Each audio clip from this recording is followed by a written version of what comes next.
Hi students, welcome to English Madhyam. तो जैसा आपको पता ही है कि हम लोग एडुकेटिव पैटर्न बेस्ड एक्सरसाइज कर रहे हैं एसएससी सीजीएल 2025 के लिए, और इसकी एक प्लेलिस्ट भी बनी हुई है, तो आप इसको रेफर कर सकते हैं। तो चलिए स्टार्ट करते हैं। ये हमारा क्लोज टेस्ट है, एक बार आप खुद से पढ़ के देख सकते हो। ठीक है, चलिए।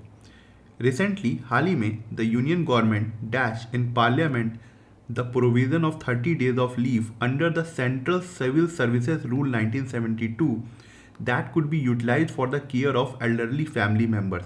कह रहे हैं कि हाल ही में यूनियन गवर्नमेंट ने पार्लियामेंट में एक तरीके से एक डिटेल डिस्कशन किया है कि 30 दिनों की जो लीव दी जाती थी सेंट्रल सिविल सर्विसेज रूल्स 1972 के तहत, वो यूज़ हो सकती है कि हमारी फैमिली में जो बुजुर्ग लोग हैं उनकी केयर करने में। Highlighting this provision in response to a written question in the Rajya Sabha assumes importance as the elderly population defined as individual above the age of 60 is increasing। कह रहे हैं कि राज्यसभा में ये जो रिटर्न क्वेश्चन के जवाब में उन्होंने ये जो प्रोविज़न ला रहे हैं, ये जो रूल ला रहे हैं, उसका एक तरीके से बता रहे हैं कि ये क्यों इम्पॉर्टेंट है, क्योंकि जो हमारी ओवर एज 60 वाली पॉपुलेशन है वो लगातार बढ़ रही है। It is projected that in India by 2050 1 in 5 individual will be over the age of 60। और ये एक तरीके से प्रोजेक्ट किया गया है कि 2050 तक 5 में से एक भारतीय 60 के ऊपर होगा। This demographic shift toward elderly population, और ये जो डेमोग्राफिक शिफ्ट आ रहा है कि जिस तरीके से पूरी डेमोग्राफी हम लोग और थोड़ा एल्डर होते जा रहे हैं, एल्डरली पॉपुलेशन होते जा रहे हैं, toward elderly population calls urgent sustained attention and action to protect their rights and well-being। कह रहा है कि ये जो चेंज हो रहा है, डेमोग्राफिक चेंज हो रहा है कि हमारी जो पॉपुलेशन है अब वो ओल्ड होती जा रही है। अब उसकी मांग है कि हम एक अर्जेंट और एक ऐसे मतलब महत्वपूर्ण स्टेप उठाएं, और साथ ही साथ उनकी जो उनके राइट्स हैं, उनकी जो स्वास्थ्य है उसको भी प्रोटेक्ट करें।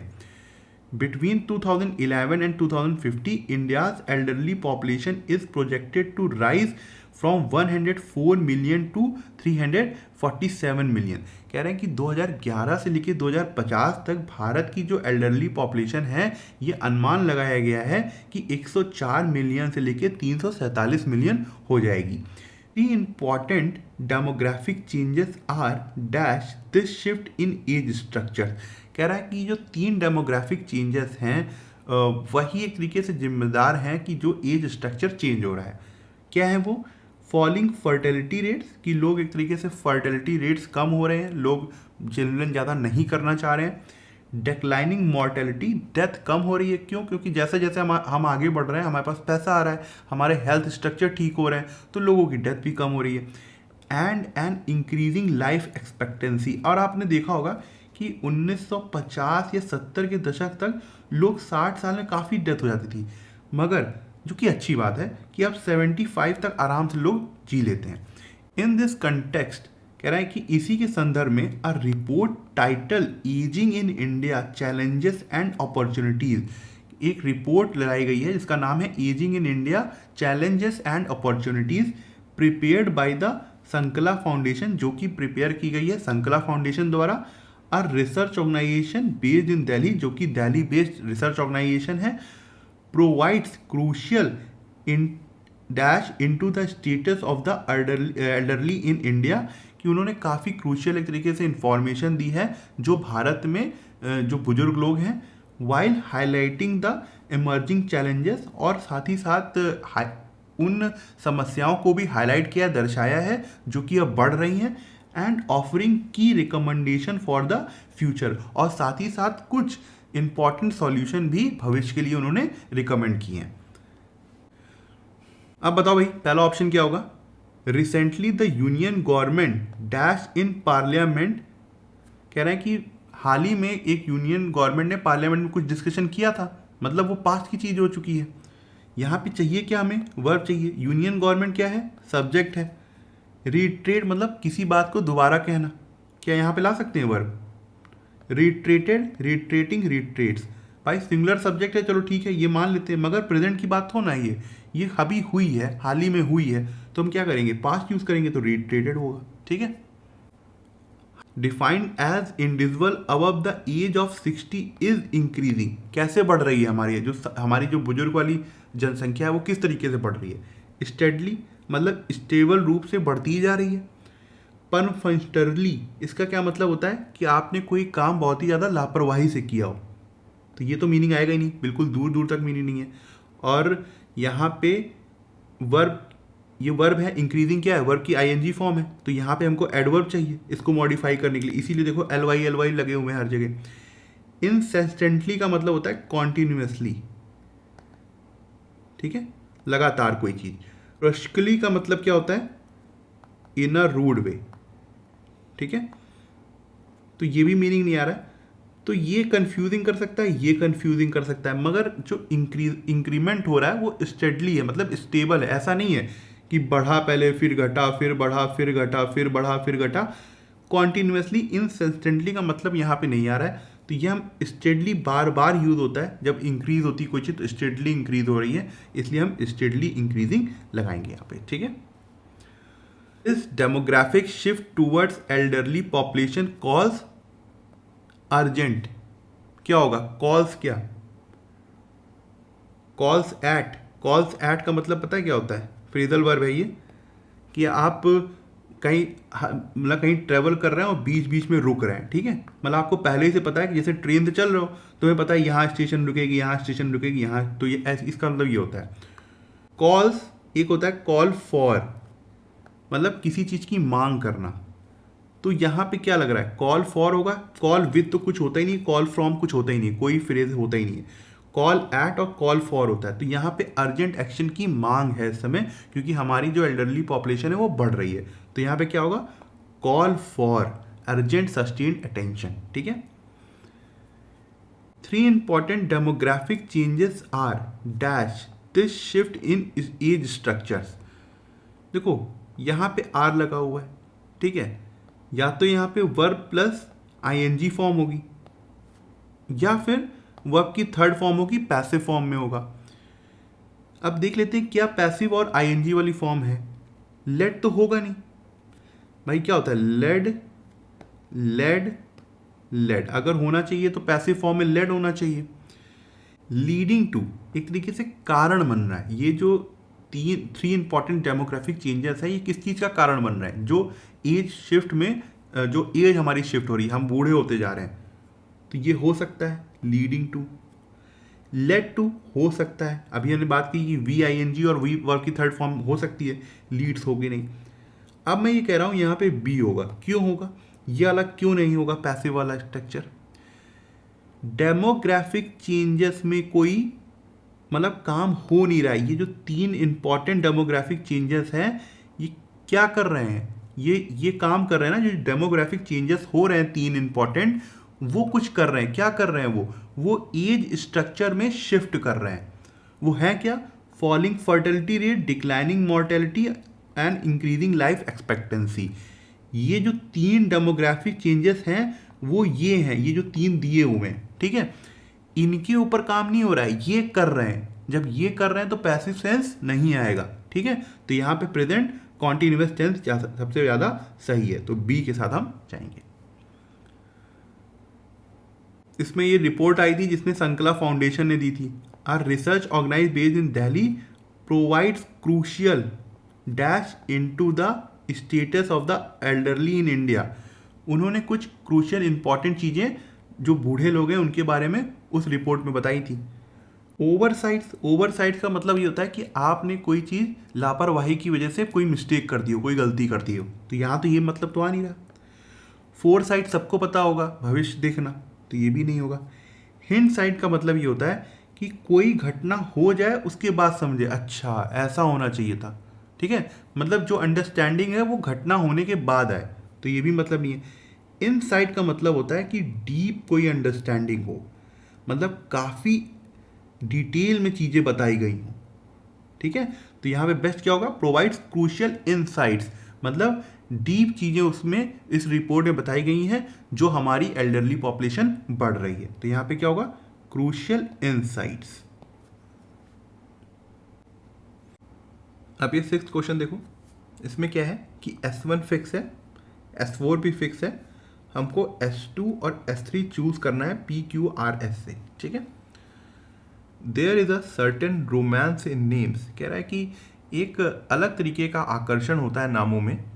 Not the names of people but of places, वो लोगों की नाम की बात नहीं हो रही है यहाँ पर, जगहों की नाम की बात हो रही है, ठीक है। ये तो S1 तो फिक्स है हमारा। S4 को देखो, they stayed with me long after the work day ended, कह रहा है कि वो मेरे साथ मेरे पूरे जो एकदम बिजी दिन होता था उसके ख़त्म होने के बावजूद ही मेरे साथ रहते थे। अब वो क्या है, अब देखते हैं।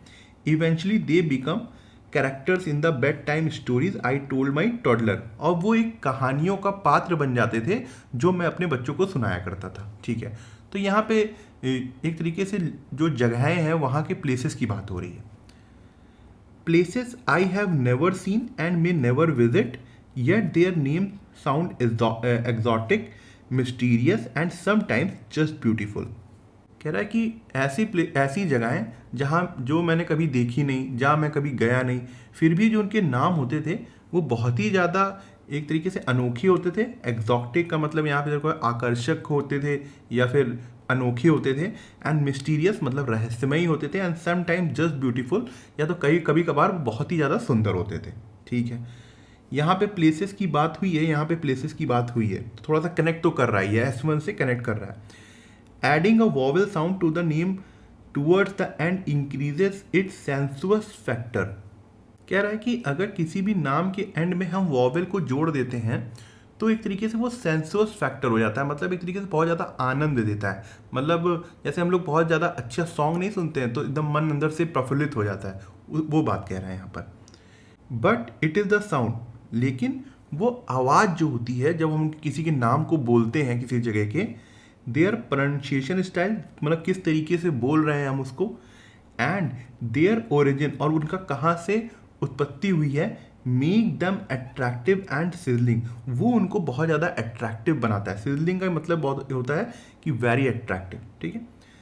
इन the early days of my career, मेरे कैरियर के शुरुआत में, I was enchanted by names, मैं काफ़ी प्रभावित था जो नाम थे उनसे, such as Bromandal, Brundmal, Panki, Naini and Budha Fang. The way they rolled off the tongue, जिस तरीके से वो जवान से निकलते थे, वॉज म्यूजिकल एंड रिदमिक, वो काफ़ी सुरीले होते थे और एक तरीके से रिदम में रहते थे। मतलब इतने आसान, एक तरीके से इतने अच्छे नाम होते थे कि काफ़ी सुरीली आवाज़ लगती थी, ठीक है। क्या होना चाहिए, देखो दो सेंटेंस हम कैसे चूज़ कर सकते हैं। अगर हम प्लेसेस की बात करें यहाँ पर, तो पी काफ़ी तरीके से रिलेट कर रहा है। क्यों जो है ये बता रहा है कि ये सेंसस फैक्टर देता है, काफ़ी आनंदमय वाला फैक्टर देता है कि हमें फील होता है, तो यहाँ पे ये मतलब नहीं निकल रहा है। निकल भी रहा है तो बहुत ज़्यादा लिंक नहीं हो रहा है, ठीक है। अभी इसको हम नहीं यूज़ करेंगे। आर को देखो, फिर से साउंड और प्रोनाउंसिएशन की बात की गई है, तब भी ये बहुत ज़्यादा कनेक्ट नहीं हो पा रहा है S1 और S4 से। क्यों, एस में देखोगे दे किसके लिए यूज़ हुआ है, they stayed with me long after the work day ended, वो मेरे साथ काम मतलब बिजी दिन खत्म होने के बाद भी रहते थे। वो दे क्या है, वो ये नाम होंगे, ब्रुंडमल, पंकी, नैनी, बुंडा फैंग, है ना, तो इसके लिए यूज़ हुआ है। तो ये दिख रहा है हमें कि पी और एस जो है वो S2 और S3 की तरह काम कर सकते हैं। तो हम किसके साथ जाएंगे, पी और एस। समझ में आया कि हम क्यों नहीं ले रहे हैं भाई, यहाँ पे डायरेक्टली लिंक नहीं हो रहा है। बात की गई है साउंड की, मगर डायरेक्टली लिंक नहीं हो रहा है S1 और S4 से। आर भी देखोगे, वो भी क्या कहते हैं, स्टाइल की बात की गई है, साउंड से बात की गई है, मगर S1 और S4 से लिंक नहीं हो रहा है, ठीक है। तो हम किसके साथ जाएंगे, पी और एस। अब ये क्वेश्चन 7 हमारा पैराजम्बल है, ठीक है, एक बार खुद से ट्राई करो। I don't cry on occasions when most people do, कह रहा है कि मैं ज़्यादातर उन समय में नहीं रोता हूँ जब ज़्यादातर लोग रोते हैं। जैसे एट क्रीमेशंस, जब आप किसी की फ्यूनरल में जाते हैं तो वहाँ रोते हैं लोग। फेयरवेल, किसी को विदाई दे रहे होते हैं तब रोते हैं लोग। And after watching a cut wrenching movie, अब जब आप बहुत ज़्यादा कोई इमोशनल मूवी देख लेते हैं तब रोते हैं। Does that make me less human, क्या ये मुझे कम इंसान बनाता है। एक तरीके से पूछ रहा है, मुझे तो रुलाई नहीं आती ऐसे ओकेजन्स में। There was sorrow and overwhelming grief, कह रहा है कि मेरी लाइफ में भी एक तरीके से सॉरो दुख आया है, ओवरवेलमिंग ग्रीफ बहुत ज़्यादा पीड़ा देने वाला भी दुख आया है। But the tear just never came, मगर मेरे आंसू निकलते ही नहीं थे। आई डिडेंट क्राई, मैं रोता ही नहीं था। When I was publicly humiliated, चाहे मेरी सबके सामने बेइज्जती की जाए, और डीपली हर्ट, या मुझे एक तरीके से दुख पहुंचाया जाए, एंड अ सीरियस सेटबैक, या फिर मुझे कोई विफलता मिले। I don't tear up easily, मैं आसानी से नहीं रोता हूँ। I didn't cry when my parents died, और मैं तब भी नहीं रोया था जब मेरे पेरेंट्स मर गए थे। बहुत ज़्यादा टफ इंसान है ना ये। किससे स्टार्ट कर सकते हैं, कुछ लग रहा है क्या किया जाए? डी वाला ऑप्शन छूट हाइड हो गया है, ठीक है, कुछ भी ले लेते हैं, इसको मान लेते हैं ACBD। अब बताओ, देखो अगर ध्यान से देखो तो यहाँ पे अगर तुम ये एक तरीके से जो राइटर है वो अपने बारे में बता रहा है किसी को, मान लो वो अपने दोस्त को बता रहा है, तो वो क्या कहेगा? मैं आसानी से नहीं रोता हूँ भाई। पूरी कहानी बताने से पहले वो एक शब्द कुछ बताएगा ना, कुछ तो बताएगा कि किस बारे में वो बताने जा रहा है। यहाँ पे वो कह रहा है कि मैं क्रिमेशन में नहीं रोता हूँ, मैं फेयरवेल में नहीं रोता हूँ, यहाँ पे तो रोने की बात आई है। फिर बी में थोड़ा सा तुम देखो, थोड़ा सा और ज़्यादा डीप में गया है कि मैं दुख में भी नहीं रोता हूँ, चाहे कितना भी हो जाए, मेरी चाहे बेइज्जती हो जाए तब भी मैं नहीं रोता हूँ। मगर सी को अगर ध्यान से देखोगे तो एक बहुत ही सिंपल सी लाइन है, मैं आसानी से नहीं रोता हूँ। फिर बाद में उसका एक्सप्लेनेशन आना चाहिए, ठीक है। तो हम सी से स्टार्ट कर सकते हैं, ठीक है। सी के बाद क्या करेंगे हम? अब देखो यहाँ पे जब उसने बोला कि मैं आसानी से नहीं रो सकता हूँ, तो डी में देखो अपनी इस बात को, जो सी में उसने बात कही है, उसको थोड़ा सा पुख्ता करने के लिए, उसको मजबूती देने के लिए उसने ये तुरंत बात बोल दी, I didn't cry when my parents died, मैं तब भी नहीं रोया था जब मेरे पेरेंट्स मरे थे। तो क्या होता है कि जो सामने वाला लिसनर है उसको बातों में थोड़ा सा भरोसा आएगा कि भाई ये इंसान जो अपने माँ बाप के मरने में ना रोया हो, वो सही में हो सकता है नहीं रोता हो। तो ठीक है, तो यहाँ पे क्या चल सकता है? डी आ सकता है, ठीक है। उसके बाद अब बी और ए में हमको डिसाइड करना है क्या आ सकता है। वैसे तो ऑप्शन में CDBA है, तो एक बार बी को देखते हैं। There was sorrow and overwhelming grief, कह रहा है एक तरीके से मेरी जिंदगी में भी काफ़ी दुख और पीड़ाएं आई हैं, but the tear just never came, मगर कभी आंसू निकले ही नहीं थे। I didn't cry when I was publicly, तो यहाँ पे एक तरीके से उसने डिटेल बताई है कि मैं कहाँ कहाँ किस तरीके की स्थितियों में नहीं रोया हूँ। तो हम बी ले सकते हैं, ठीक है। और ई में देखो, जहाँ पे उसने एक तरीके से सब अपने आप को सबसे कंपेयर किया है, कह रहा है मैं वहाँ पर भी नहीं रोता हूँ जहाँ पे ज़्यादातर लोग रो देते हैं। अब भाई क्रीमेशन में तो लोग रो ही देते हैं, अगर वो काफ़ी एक तरीके से अटैच है उससे तो रोते ही हैं। फेयरवेल में बहुत बार लोग रोते हैं, और मूवी में तो अभी शायद एक हाल ही में एक मूवी आई है, मुझे नाम नहीं पता है क्या, उसमें मैं मतलब यूट्यूब में मैं वीडियोस देख रहा था कि बहुत लोग रो रो के निकल रहा है, पता नहीं कैसे रोते हैं। तो वो कह रहा है कि मूवीज़ में भी लोग रोते हैं। तो एक तरीके से उसने सम अप किया है, और फिर बाद में उसने यहाँ पे एक क्वेश्चन पूछा है, क्या ये मुझे कम इंसान बनाता है? तो CDBA काफ़ी हद तक सही है, ठीक है। क्वेश्चन 8 देखो, ये डायरेक्ट और इनडायरेक्ट का है। ये जो सेंटेंस दिया हुआ है ये दिया हुआ है इनडायरेक्ट में, ठीक है, और हमको चेंज किस में करना है? डायरेक्ट में। One day Mohan told me, एक दिन मोहन ने मुझे बताया था, that he would become a doctor, कि वो डॉक्टर बनेगा, एंड लीव असम, और असम को छोड़ देगा। आई आस्क्ड हिम, और मैंने उससे पूछा था, if he knew about medicine, क्या वो दवाइयों के बारे में जानता है। पहला वाला ऑप्शन देखो, one day Mohan said to me, यहाँ तक तो सही है। फिर इन्वर्टेड कॉमर्स में बात आएगी, जब डायरेक्ट में हम लोग बोलते हैं तो किस में होता है? इन्वर्टेड कॉमर्स में होता है, ठीक है। आई शैल, ही का हाई आई में चेंज हो गया, ठीक है। बिकम, क्योंकि उसने बोला था ना कि वो डॉक्टर बनेगा और आसाम को छोड़ेगा, तो उसकी डायरेक्ट में क्या आएगा? आई आएगा। वुड शैल या विल में चेंज हो सकता है। वैसे स्पेसिफिकली बताऊं तो मैं आई और वी के साथ क्या आता है? शैल आता है, ठीक है। मगर अब हम लोग आई और वी के साथ विल भी यूज़ कर लेते हैं, तो ऐसा कोई दिक्कत नहीं है। मगर जब एकदम स्पेसिफिक बात आ जाए या ऑप्शन में देखेंगे, अगर नहीं होगा तो फिर इसी के साथ जाएंगे। यू और ही, शी और दे के साथ क्या आता है? विल आता है, ठीक है। मगर अब मॉडर्न में हम आई और वी के साथ भी विल यूज़ कर सकते हैं। तो वुड का शैल हो गया तो कोई दिक्कत नहीं है। वैसे आई शैल बिकम अ डॉक्टर, ठीक है, एंड लीव आसाम, तो यहाँ तक कोई दिक्कत नहीं है। आई सेड टू हिम, और मैंने उससे कहा था, do you know about medicine, क्या तुम मेडिसिन के बारे में जानते हो। अब एक चीज़ देखो, यहाँ पे क्वेश्चन मार्क है, और क्वेश्चन मार्क किससे यूज होता है, या तो वेदर का यूज करो या तो इफ का यूज करो, और फिर वो क्वेश्चन मार्क नहीं रह जाता है इनडायरेक्ट में। तो अगर हम पीछे आएंगे तो वो क्वेश्चन मार्क बनेगा क्योंकि इफ दिया हुआ है, और यहाँ पे ही को सही यूज किया उसने क्योंकि उसने क्वेश्चन पूछा था उससे। सिंपल पास्ट है, न्यू है, तो इसका मतलब सिंपल प्रेजेंट होगा, इसीलिए क्या है, D you know about medicine. तो वैसे ये पहला ही ऑप्शन सही है, मगर फिर भी दूसरे ऑप्शन चेक कर लेते हैं एक बार। One day Mohan said to me, ये भी सही है।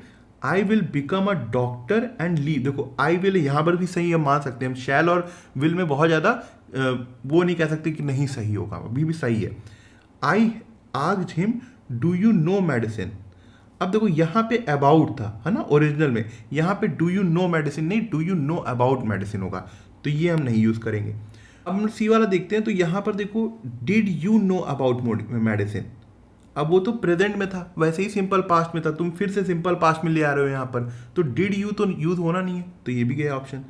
Are you knowing about medicine, तो यहीं पे दिखने वाला था, और यहाँ से ये दोनों ऑप्शन गलत हो जाते हैं, तो हमारा बेस्ट जो आंसर है वो ए होगा। ठीक है, पहला नंबर है, खुद से ट्राई करो।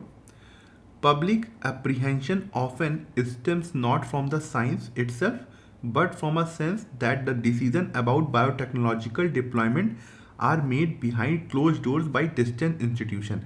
कह रहे हैं कि लोगों की चिंता साइंस से नहीं है, विज्ञान से नहीं है, मगर उस चीज़ से है कि बहुत दूर बैठे हुए लोग बायोटेक्नोलॉजिकल डिप्लॉयमेंट का डिसीजन लेते हैं। एक तरीके से नई नई टेक्नोलॉजी किस तरीके से हेल्थ केयर सिस्टम में यूज़ हो उसका डिसीजन लेते हैं बंद कमरों में। वो लोगों को एक तरीके से इन्वॉल्व नहीं करते, लोगों को पता नहीं होता, वो बस उस टेक्नोलॉजी को डिप्लॉय कर देते हैं और लोगों के ऊपर एक तरीके से यूज़ होती हैं, वो इससे वो चिंतित हैं। The rapid advances in genome editing, synthetic biology and personalised medicine promise enormous benefits. कह रहे हैं कि बहुत ज़्यादा एडवांसमेंट हो चुकी है, मतलब बहुत ज़्यादा प्रगति हो चुकी है जीनोम एडिटिंग में, डीएनए एडिटिंग में, सिंथेटिक बायोलॉजी मतलब एक तरीके से लैब में ऑर्गेनिज्म बनाना उसमें, and personalised medicine promise enormous benefits, और साथ ही साथ हर व्यक्ति के लिए एक अलग अलग ट्रीटमेंट, जैसा उसकी बॉडी चाहती है उस तरीके का ट्रीटमेंट जिससे काफ़ी ज़्यादा लाभ हो सके।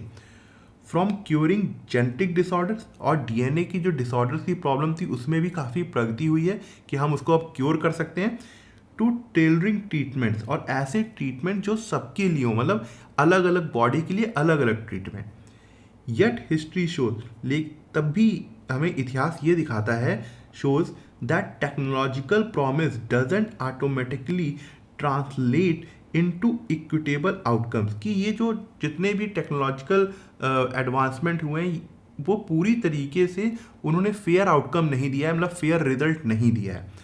Distribution, access and governance matter as much as innovation. कह रहा है कि डिस्ट्रीब्यूशन, एसेस और गवर्नेंस भी उतनी ही इंपॉर्टेंस रखती है जितना कि इनोवेशन, कि जितना आविष्कार जरूरी है उतना ही जरूरी है कि किस तरीके से वो डिस्ट्रीब्यूट की जा रही है, मतलब वर्ल्ड वाइड कैसे ट्रांसपोर्ट की जाएगी, कैसे लोगों तक पहुंचेगी, एसेस कैसे होगा, और कैसे गवर्नेंस होगी, कैसा मैनेजमेंट होगा, तो ये भी बहुत ज़्यादा इंपॉर्टेंट है। Therefore meaningful regulation must combine scientific literacy. कह रहा है इसीलिए कि हमें ऐसे रूल और लॉ की ज़रूरत है जो कि साइंटिफिक लिटरेसी को कंबाइन कर सके, एक तरीके से साइंस को अंडरस्टैंड करने की क्षमता को। कम्युनिटी इंगेजमेंट, लोगों को इन्वॉल्व कर सके, काफ़ी मतलब अलग अलग पार्टियां इन सब चीज़ों में इन्वॉल्व हों जो डिसीजन लें। एंड एथिकल फ्रेमवर्क, और ऐसे सिस्टम पैदा हों जो कि एथिकल हो, मतलब सबके लिए हों। दैट फोरग्राउंड ह्यूमन डिग्निटी, जो सबका सम्मान करें, एंड फेयरनेस, और इक्वली एक तरीके से सब में बटें। ऐसा ना हो कि ऐसा हम सिस्टम डेवलप करें या ऐसी कोई दवाई डेवलप करें जो रिच लोगों के पास तो आसानी से पहुंच जाए मगर गरीबों के पास ना पहुंच पाए। Policy makers must weigh the excitement of discovery against social justice. कह रहे हैं कि ये जो पॉलिसी मेकर्स हैं, जो पॉलिसी बनाते हैं, इनको एक बैलेंस बनाना होगा। जो एक्साइटमेंट है डिस्कवरी में, जब वो कोई चीज़ डिस्कवरी होती है जो एक्साइटमेंट होता है, और साथ ही साथ सोशल जस्टिस, मतलब उस डिस्कवरी का पूरे समाज तक फ़ायदा पहुँचे। इंश्योरिंग, और ये इंश्योर करें that the fruits of research, जो उस रिसर्च के फल हैं do not deepen existing inequalities, वो ऐसा ना हो कि समाज में जो इस समय हम लोग एक तरीके से गैप है दो सोसाइटीज़ के बीच में वो और बढ़ाए। मतलब रिच जो है उनको तो सारी चीज़ें सारी सुविधाएं मिल जाएं और जो पुअर हैं वो फिर से अलग रह जाएं, या फिर ये जो गैप है और बढ़ जाए। इस चीज़ का ध्यान, मतलब एक तरीके से जो टेक्नोलॉजी डिप्लॉयमेंट हो रहा है, जो नए नए आविष्कार हो रहे हैं मेडिसिन की दुनिया में, वो सबको मिलने चाहिए। ठीक है, किस किस चीज़ से स्टार्ट कर सकते हैं हम अपना पहला सेंटेंस? ध्यान दो, जो बी है वो ये कह रहा है the rapid advances in genome editing and synthetic biology and personalised medicine promise enormous benefit. कि ये जो जीनोम एडिटिंग हो रही है, सिंथेटिक बायोलॉजी है, पर्सनलाइज्ड मेडिसिन है, मतलब लोगों के लिए खुद के लिए एक एक इंडिविजुअल के लिए अलग मेडिसिन सिस्टम है, इसमें काफ़ी ज़्यादा बेनिफिट है, प्रॉमिस करता है एक तरीके से इसकी हो सकता है ऐसा। तो हम बी से स्टार्ट कर सकते हैं कि genome editing, biotechnology, synthetic biology, इसकी बात यहीं से स्टार्ट हो रही है। ठीक है, उसके बाद अगर सी को देखो, यहाँ पे इसने प्रॉमिस किया बहुत सारे बेनिफिट्स किया कि अगर हम ऐसा करेंगे तो काफ़ी बेनिफिट्स होंगे, मगर तुरंत देखो सी में कि यहाँ पे कंट्रास्ट आ रहा है। Yet history shows that technological promise doesn't automatically translate into equitable outcome. कि ये जो टेक्नोलॉजिकल प्रॉमिस है ये तुरंत आउटकम, फेयर आउटकम नहीं देती, मैं एक तरीके से लोगों के पास नहीं पहुंचती। तो हम बी और सी जा सकते हैं। जब बी सी कंफर्म हो गया तो ए भी हमारा कंफर्म हो गया। ठीक है, अब यहाँ पर जब ये डिस्ट्रीब्यूशन, एसेस और गवर्नेंस की बात हुई तो फिर वो कह रहा है कि जो पॉलिसी मेकर्स हैं उनको एक तरीके से बैलेंस बनाना होगा। ये जो डिस्कवरी हो रही हैं और जो समाज में ज़रूरत है, एक तरीके से सोशल जस्टिस की ज़रूरत है, इसके बीच में बैलेंस बनाना होगा। तो हमारा ये जो है ई फॉलो करेगा। फिर बाद में ये बता रहा है कि पब्लिक की क्या चिंताएं होंगी, मतलब सब कुछ बताने के बाद कि कैसा होना चाहिए। अब लोगों की चिंताएं हैं, तो लोगों की चिंताएं ए से स्टार्ट हो रही हैं कि भाई कुछ ही लोग हमारा डिसीजन ले लेते हैं क्लोज डोर में, सब इन्वॉल्व नहीं है उसमें, पब्लिक इन्वॉल्वमेंट नहीं है, पब्लिक का सुनी नहीं जा रही है। तो यहाँ पर वो थोड़ा सा ये है कि अब लोगों की चिंताओं की बात कर रहा है। उसके बाद अगर हम डी को देखें तो ये जो चिंताएं हैं इसका सॉल्यूशन दिया है डी में कि ऐसे रूल एंड लॉ होने चाहिए कि कम्युनिटी इंगेजमेंट हो, लोगों को बुलाया जाए, साइंटिफिक लिटरेसी हो, मतलब ऐसे लोग हों जो साइंस की अंडरस्टैंडिंग रखते हों, और एथिकल फ्रेमवर्क हो कि जो सबको फ़ायदा पहुंचाए, फेयर हो। ऐसा ना हो कि जो काम हो रहा है वो सिर्फ कुछ ही सेक्शन ऑफ सोसाइटी को ही फ़ायदा पहुंचाया जाए, सबको फेयर हो, सबके लिए इक्वल हो। तो ये कंक्लूड कर रहा है, तो यहाँ पे क्या होगा? डी होगा। ठीक है, तो हमारा ऑप्शन क्या होगा? B C E A D. तो ठीक है, आज का लेक्चर यहीं ख़त्म करते हैं। आई होप आपको कुछ सीखने को मिला होगा, और आप कमेंट सेक्शन में ज़रूर बताइएगा कि आपको आज का लेक्चर कैसा लगा और आपको क्या सीखने को मिला। अगर आप मुझसे इंग्लिश ग्रामर पढ़ना चाहते हैं तो आप हमारा ऐप इंग्लिश माध्यम प्ले स्टोर से डाउनलोड कर सकते हैं। ऐप ओपन करते ही आपके सामने होम स्क्रीन आएगी, वहाँ पे आपको 5 ऑप्शन मिलेंगे: मेन, लाइब्रेरी, फीड, लेक्चर, पास। लेक्चर में क्लिक करते ही आपके सामने 2 वर्जन आएंगे, फ्री और पेड।